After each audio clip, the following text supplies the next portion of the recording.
Halo semuanya, kami dari kelompok 7 akan menjelaskan tutorial penelusuran referensi dan pengelolaan referensi melalui aplikasi Mendeley. Sebelumnya, saya akan menjelaskan anggota dari kelompok 7 itu sendiri. Yang pertama ada saya, Salomo Tunggal Alfrianto, dengan NRP 204-220-1042. Kemudian ada Edward Kristanto dengan NRP 204-220-1060. Kemudian ada Ika Devi Savitri dengan NRP 204-220-1064. Lalu ada Felina Ayu Putri dengan NRP 204-220-1082. Dan yang terakhir ada Muhammad Rizky Saputra dengan NRP 204-220-1068. Untuk topik pertama, kami akan menjelaskan tujuan dan manfaat yang akan dijelaskan oleh teman saya, Muhammad Rizky. Oke, baik. Pada bagian ini, saya akan menjelaskan tentang tujuan dan manfaat. Yang pertama, dapat mengoperasikan aplikasi Mendeley. Lalu yang kedua, dapat mengetahui cara mencari sumber referensi yang kredibel. Lalu yang ketiga, dapat mengetahui cara mencari sumber referensi pada Google Scholar dan lain-lain. Lalu yang keempat, mengetahui bagaimana cara memindahkan referensi Mendeley ke Microsoft Word.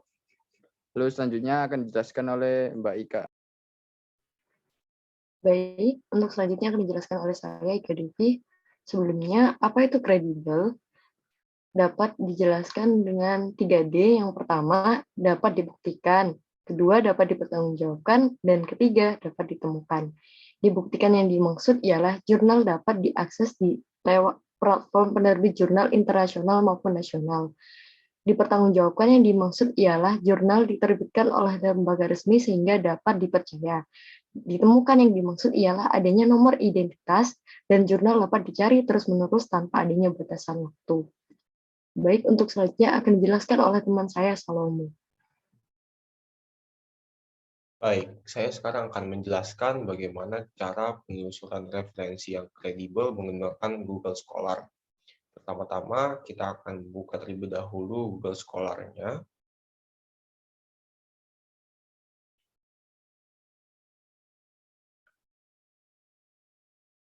Apabila Google Scholar sudah kita buka, kemudian kita akan mencari keyword yang sesuai dengan topik yang akan kita cari. Dalam penulisan keyword, kita jangan menggunakan kata-kata yang terlalu umum. Nah, keyword itu harus spesifik dengan topik yang kita cari, tetapi harus tetap singkat. Contohnya, kita akan mencari jurnal yang bertemakan landscape linguistik. Apabila kita cari landscape linguistik saja, itu masih sangat umum. Dapat dilihat, landscape linguistik ini adalah kata-kata yang umum dan luas pengertiannya dan dapat digunakan untuk berbagai hal. Karena saya akan menggunakannya secara detail, maka saya akan mencari di keyword landscape linguistik Gresik, khusus daerah Gresik. Maka jurnal-jurnal yang akan ditampilkan adalah jurnal-jurnal yang berhubung spesifik dengan topik yang saya mau. Dan kemudian sebelum kita membuka jurnal tersebut, kita harus memperhatikan penerbitan dari jurnal tersebut. Apabila ingin lebih baik, jurnal tersebut harus memiliki rentang waktu 5 tahun paling maksimal.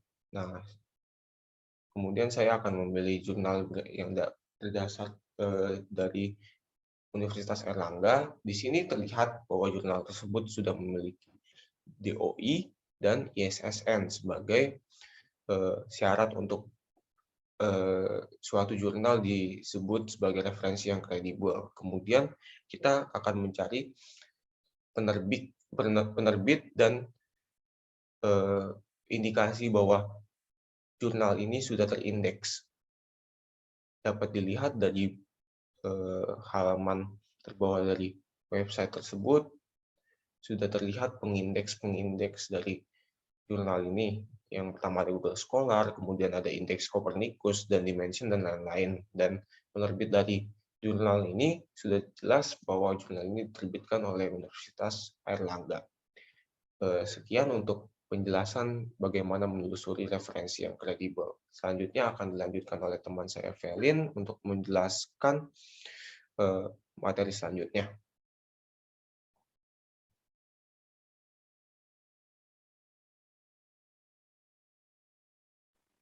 Baik, untuk selanjutnya akan saya lanjutkan. Saya, Felina Aitri, akan menjelaskan cara menginput referensi ke Mendeley. Cara menginput referensi ke Mendeley itu ada dua cara, yaitu yang pertama menggunakan link website, dan yang kedua adalah mengupload manual dokumen berbentuk PDF ke Mendeley. Nah, di sini kelompok kami memilih menggunakan cara yang kedua karena lebih menghemat waktu. Saya akan langsung menjelaskan bagaimana cara menginput referensi ke Mendeley dengan cara mengupload dokumen PDF. Nah, yang pertama kita bisa klik Add New. Nah, di sini ada dua cara, yaitu langsung menginput file dari komputer dan juga menginput secara manual. Jika kita menginput secara manual, maka kita harus mengisi DOI-nya, tipe referensinya, judulnya, penulisnya, dan lain-lain. Nah, di sini kita akan memakai cara yang menginput file langsung dari komputer. Maka langsung kita klik Files from Computer. Nah, di sini kita akan memilih file referensi mana yang akan di-input ke Mendeley. Lalu klik Open. Maka file akan terupload. Nah, jika file sudah terupload, maka langsung terdapat tampilan referensi di Mendeley-nya. Nah, selanjutnya akan dijelaskan oleh teman saya, Edward.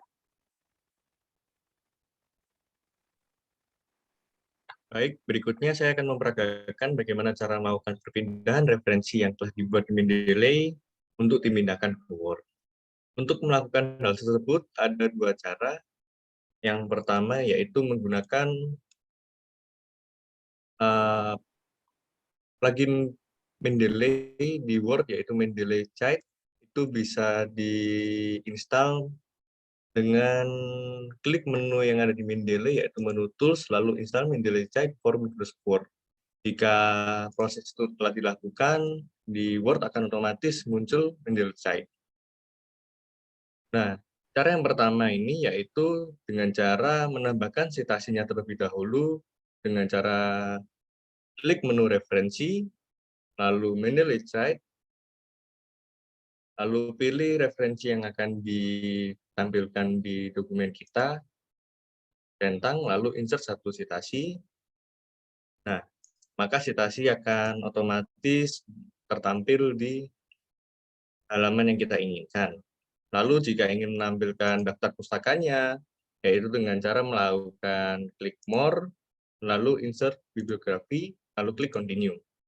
Maka daftar pustaka akan tampil secara otomatis. Lalu untuk cara kedua yaitu dengan cara mengcopy secara manual di aplikasi Mendeley. Setelah melakukan copy, lalu lakukan paste, maka dia akan otomatis juga menjadi daftar pustaka. Sekian dari penggunaan dari aplikasi Mendeley, saya kembalikan ke Salum.